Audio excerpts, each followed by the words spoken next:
السلام عليكم ورحمة الله وبركاته. هردفتوتا kabajamtoota jaalatamtoota muchuu miidiyaa akkam jirtan fayyaa keessanii nagaadha nagarra alhamdulillah.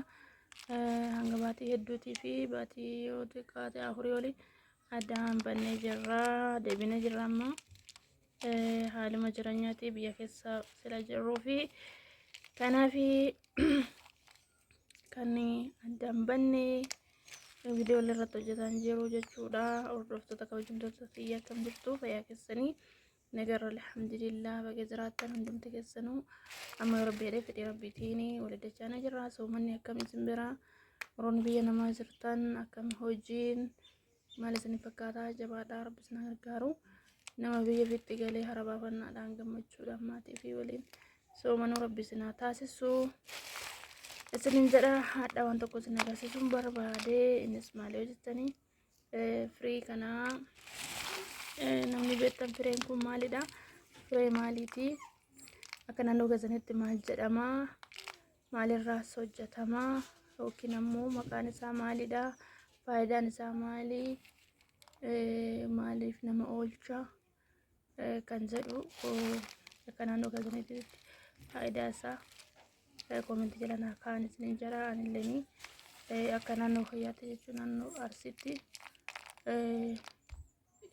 ele buddeena jalqabaa yoo bitanii ittiin isa kana kula isaarraa baasanii akaanii xiqqoo tumaniitiin elektirikatu jechuudha. Maaliif keessa isaa zayitii waan ta'eef faayidaa qabeessa jechuudha. Akkasuma immoo biyyoota garaagaraa keessatti ammoo biyya keenya keessa kana yoo ta'e biyyoota garaagaraa keessatti zayita ta'a jechuudha. Zayitii rifeensa ta'a nama rifeensarraa dhumate akkasii ilmu namoota mooluu qabanii fi hedduu fayyada jechuudha. Faayidaa akkasii qaba. Amma immoo biyya keenya keessattis warshaa keessa seenee zayitii waan garaagaraa ta'uudhaan hedduu barbaadama hedduu filatamaa ta'ee jira jechuudha. Namoonni kanallee itti baranii jiranii jechuudha. Faayidaa isaa warshaa keessa galchanii waan akkana kana hojjechuu jechuudha. Walumaa galatti gabaarratti ni beekama jechuudha. Kanaaf haala kanaan anis qopheessee jira. Isin jira hordoftoota kiyya. Koomentii jalaan akka faayidaa isaa akka naannoo keessanitti maal akka jedhamu anammoo qola isaa akkamitti akka irraa baasee viidiyoo itti aanu keessatti ilaala.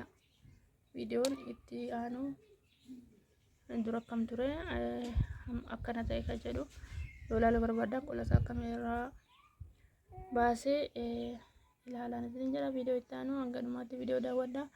Laayik sheerii naaf godhaa. Beeksisa ilaalaan isin jira obboleeyyantii. Akkasuma immoo maalirraa akka isin hojjedhu yoo barbaadanii biyya keessa jirra maal isin agarsiisna maal ilaaluu barbaadanii wanta barbaadan koomentii jala naaf kaayaa. Wanta isin barbaadan isinitti agarsiisuuf qophiidha. Isin daawwachiisuuf bakka barbaadan iddoo feetaan isin daawwachiisna inshaallahu. Waan kana nu hojjedhu waan kana nu agarsiisi jedhaati. Koomentii jalatti naa barreessaa. Hordoftoota kiyya kabajamoo isinin jedha. Assalaamu alaikum warahmatullahi wabarakatuh. Viidiyoo itti aanutti haala kanarra geessaa jira. Amma kiiloo tokko gahu baasee jira jechuudha. Akkuma isinin jedha faayidaa isaa jechuudha. Warra beektan faayidaa isaa maqaa isaa akka naannoo keessatti maal akka jedhamu koomentii jala naa kaa'aa isinin jedha. Amma kiiloo tokko gahu irra baasee jira. Kan raafe immoo jiidhaa waan ta'eef qolli isaa kun irraa bahuun hedduu namatti ulfaata. Akkasuma immoo harkallee waan nama waraanuuf sila kana ta'eef amma kan irraa baasee jira. Kan aduutti nafeera. Kanan isinin jedha. Hanga sa'aatii kanaan waliin turuu keessaniif hedduu galatooma. Isinin jedha hordoftoota kabajamtoota michuu miidiyaa subscribe like share gochuun dagatina hedduu isin jaalannaa isin kabajnaa biyya keessa jirras waan ta'eef subscribe like share illee nu godhaa. Wanta barbaadan waan isin tiimuu barbaannu yookiin isinitti agarsiisuu barbaannu jiraate gaafii yoo qabaatan nu gaafadhaa. Isin jechuu barbaadan jajjabeessaa. Isin jira obboleeyyantii kananis ninjara hanga dhuma waan waliin turtaniif hedduu galatooma. Bye bye. Ciao. Assalamu alaikum warahmatullahi wabarakatuh. Ala kanaan as keessatti naqee jira. Amma kanaan dhaa'ee jechuudha. Asirra yaa'uu fi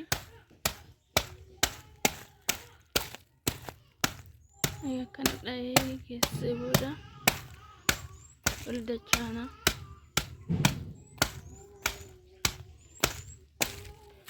Faayidaa hedduu qabdi. Mallaqas argamsiisti. Fayyaa namaatiif rifeensaafis akkasuma immoo eelee rigachuu garaagaraa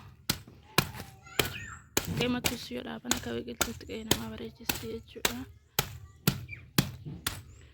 Irra baay'een keenya faayidaa isin beenu kan beeknes jira. Isheenuu maali kan jedhu jira. Maqaa isii koomentii jedhan na barreessaa. Fi faayidaa isii koomentii jalatti na barreessaa isin jedha. Hordoftoota fi kabajamtoota Michuu Miidiyaa like share gochuun dagatinaa. Subscribe yaada keessanis na qooduun dagatinaa. Jabeessaa akkasuma immoo biyya keessan jira waan ta'eef jabeessaa wajjin dhaabbadhaa isin jenna. Waan baafattanii waan isin hojjennu yoo jiraate waan isin agarsiisnu yoo jiraate nutti himaa. Komentii jedhana maalirraa akkasini hojjedhu maal akkasini agarsiisu waan barbaadan irraa jechuudha. Komentii jedhana barreessaa waan feetan irraa walii dachaan. Haala kanaas harka kanarra keessa hin jira. Raabaa wisii hedduu nama cinqatti hedduu nama dadhabsiisti.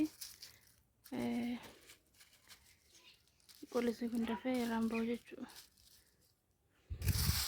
So kanaafi hanga dhumaatti na wajjin turaan isinin jira. Yoo irraa ba'e firiin isii kana fakkaata jechuudha.